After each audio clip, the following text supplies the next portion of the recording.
Remember I tell you about Holy Thursday Mass or the service? It was a watch night service.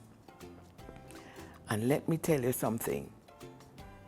That the only interesting part of it for me, because it was a fairly long service, and as a child, you really can't keep up. It's bad enough that you really don't understand why you had to go to church in the first place at that time of night. But you really can't keep up. You want to sleep because the service boring. But what was really interesting was when the priest, and remember, I was a Catholic, So as a Catholic, I really am referring to the priest. So the priest would wash the feet of the congregants. And let me tell you something. Perhaps that was the most interesting part for me, because I think for the rest of the service, I probably was falling asleep. I really don't know. But when it came to the washing of the feet, I came alive, because first of all, some of the feet, it never really smells so good, but then that's a whole different story. And then now, some of the feet, and you can imagine as a child, what was interesting for me was not so much a washing of the feet, and the symbolism of it was totally lost on me. I didn't understand at all. But I was looking at people's toes, and I was going, nah, then why them couldn't cut them toenail? Why them foot never washed good before? And the whole point of the washing of the feet was quite lost on me as a child.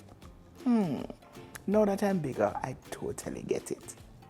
But you see the Easter Sunday service, oh man, I did love that service. First of all, if the Good Friday Mass was very solemn, yes, and I remember the church, it was bare. There were no decorations. Even in the Catholic church that I went to, and in most Catholic churches at that time when I was younger, you had the cross, and you had, statues of Jesus Christ and Mary and so on. And they would be covered in purple cloth. But it really, both the look and feel of the service was very, very solemn. But Easter Sunday service, my God, first of all, the flowers in the church, oh my, just so absolutely amazing. Because, it is like at Easter time, nature came out in celebration of Jesus Christ.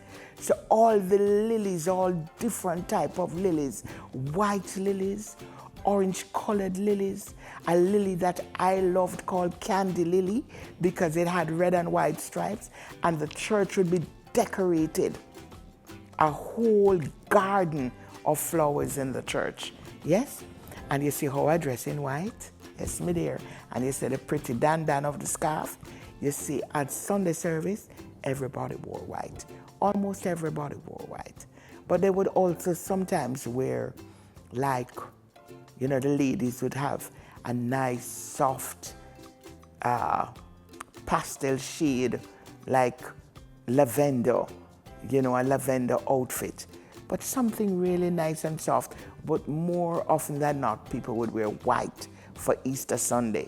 So, of course, the dressmakers would earn a good piece of change at Easter time, because people wanted to have the special white dress for Easter Sunday service, and they really don't want to wear the one they wear last year to this year's service. But that's a whole different story, my love. And so,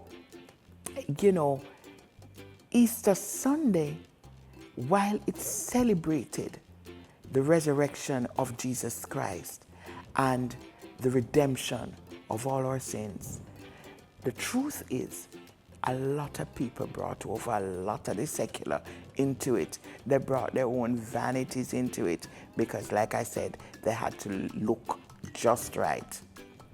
But speaking of secular, Easter time, at the end of the day, was really about, for a whole lot of people, and definitely for me as a child, it was family and friends coming together to have a jolly good time. Yes, yes, yes. Jesus was there, and as a Catholic, we make the sign of the cross, and we were very penitent and so on. But as a child, it was really the fun of Easter, not to mention the food of Easter.